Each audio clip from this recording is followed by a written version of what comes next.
Treetops, Stage 10 Fiction from Oxford University Press. Cornflake Coin.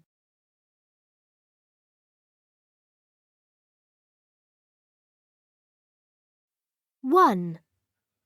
The Find. "Look!" cried Kerry. She was scrabbling in the long grass. "What is it?" asked Omar. It was lunchtime, and Kerry and Omar were out in the school field. Kerry held up something round and shiny. It gleamed in the sun. "It's a coin," she said. "It looks really old." "Let's take it to Mr. Hart," said Omar. "Then he'll put it in for the competition. You never know, you might win." The local newspaper was running a competition for schools in the area. The child who found the oldest and most exciting treasure would win a trip for two to Space Fun Park. "You can find buried treasure anywhere," the newspaper had said. "Calling all treasure hunters. You can find buried treasure anywhere. We are running a competition for the child who can find the oldest and most exciting treasure in the area. The lucky winner will get a trip for two to Space Fun Park." "Let's have a look at that coin," said Omar. Omar spun it in his fingers. "Wow," he said. "It does look old." Omar passed it back to Kerry, who was jumping about with excitement. "It's a real treasure coin," she grinned. "Come on," she shouted. "We're going to show this to Mr. Hart right now." 2. The Real Thing. Mr. Hart was sitting at his desk when Kerry and Omar burst into the classroom. "What's going on?" asked Mr. Hart, looking up.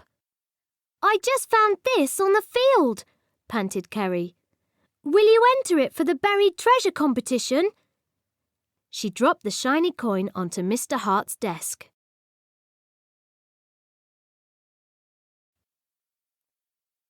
Mr. Hart rubbed the coin. Then he looked at the writing on it. Kerry and Omar stared at him. "If you look at the edge of the coin," he said, "you can see the words Fun Start." Kerry and Omar looked at each other.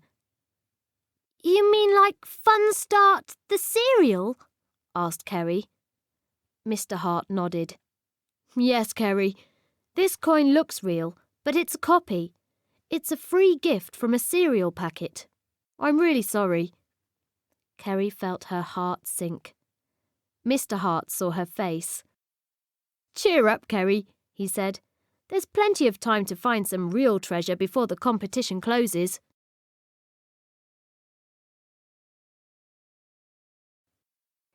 Kerry and Omar walked back across the classroom. They were about to go out when they heard someone behind them. It was Matt Thorne. He was always saying mean things. Now he was laughing at Kerry.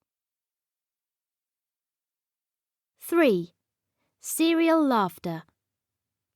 The next day, all the class knew about Kerry's cereal packet coin. Matt Thorne had told everyone. "Kerry wanted to enter a cornflake coin in the treasure competition," Matt smirked. Everyone laughed, but Matt laughed the loudest. "That's enough, Matt," said Mr. Hart. "Don't let Matt bother you," whispered Omar, but Kerry had gone red in the face. She was angry with Matt and cross with herself. How could she have been so stupid to think that the coin was real treasure?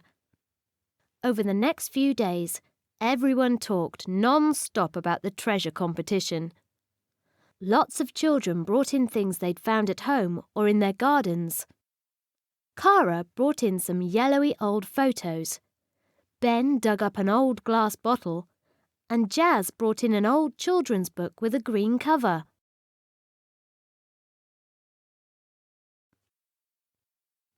Then Matt Thorne showed everyone a white and blue china teacup. He'd taken it out of his Gran's cupboard. Mr. Hart looked at the teacup very carefully. "This is very old, Matt," he said. "I think it's got a good chance of winning the competition." Matt chuckled proudly. Kerry glared at him. There was no way she was going to let him win. At the end of the day, she hurried out of school. "What are you doing?" asked Omar, trying to keep up with her. "We have to find something older than Matt's teacup," Kerry said.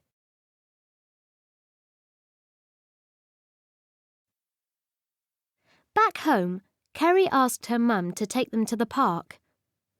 Kerry and Omar looked under benches, in bushes, and next to the fence. They found half a pencil and an old football. Then, Kerry asked her mum if they could go down by the canal. "What are you two up to?" asked Kerry's mum. "Nothing," said Kerry. By the canal, they looked under the bridge and along the path. They found a broken doll and 6 empty sweet packets. Half an hour later, they were both tired and fed up. "Let's go home," said Omar. Kerry nodded glumly.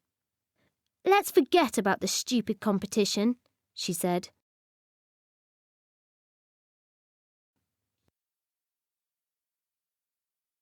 "4. Barker digs for gold." At the weekend, Kerry and Omar were in the park having a picnic with Kerry's mum and dad. Kerry was still in a bad mood. "What's up with you?" asked her mum. Kerry shrugged her shoulders. "I'm taking Barker for a walk before he digs any more holes," her dad said. "Why don't you two come with me?" "Don't feel like it," said Kerry. "Come on," said Dad. "We can go up the big hill where they're building that new cafe." Kerry groaned. She stood up and took Barker's lead.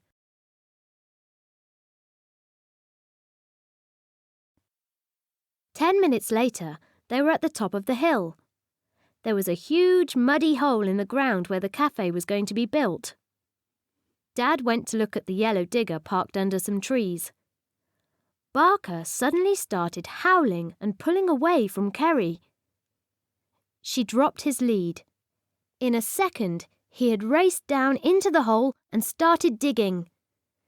"Maybe he's found some real treasure," Kerry shouted. "I bet it's just an old bone," said Omar. "He's always digging up something."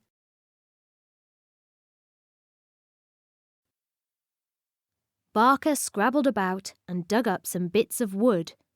Then he trotted over to Kerry. There was something in his mouth. The look of excitement vanished from Kerry's face. "Just our luck," she grumbled. "It's another of those stupid cornflake coins." "Let's keep it anyway," said Omar. "You can if you want to," shrugged Kerry, handing him the coin. "But I've had enough of cornflake coins." Just then, Kerry's dad called them over. It was time to go. Omar slipped the coin into his pocket. Kerry grabbed Barker's lead and they all went back down the hill.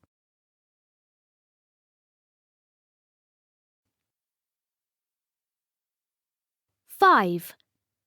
And the winner is..." On Friday, Mr. Hart packed up all of the treasure that the class had found. He put it into a big cardboard box. "The competition closes today," he said. "I'll drop this off at the newspaper after school. Does anyone have anything else?" Everyone shook their heads. Then Omar felt a coin in his back pocket. It was the one Barker had found. "Kerry's dog found this," he said, passing the coin to Mr. Hart. "It's another cornflake coin," called Matt Thorne.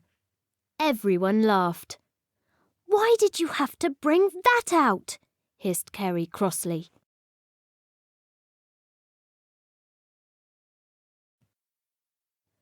A few days later, the whole school was packed into the hall. A tall woman stood up. "My name is Claire Fenton," she said. "I'm the editor of the local newspaper.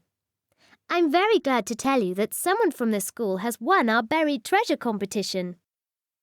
There was a ripple of excitement in the hall. Everyone looked at Matt Thorne.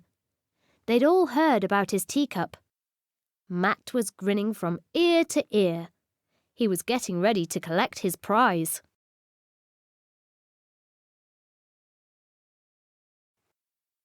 "The winner is," said the editor, "Kerry Robinson. Kerry has found a real Roman coin." There were gasps of surprise, and then everyone began clapping.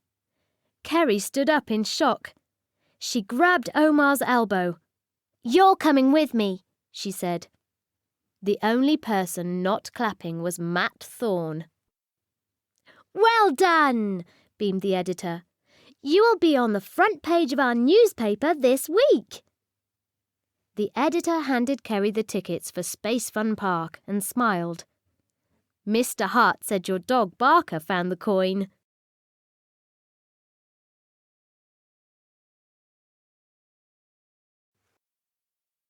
"Barker found it," replied Kerry, "but Omar helped too. He stopped me throwing it away. I thought it was a cornflake coin." "Well, it's a good thing that Barker knew what it was," laughed the editor. "I think he and Omar should be on the front page too, don't you?" On the way back to class, everyone wanted to talk to Kerry and Omar. Matt Thorne walked behind, his face looking like a thundercloud. Mr. Hart smiled at Kerry. "Barker dug up the real thing, didn't he?" "Yes," Kerry nodded. "It's a good thing he knows the difference between a treasure coin and a cornflake coin." She looked at Omar, and they both grinned.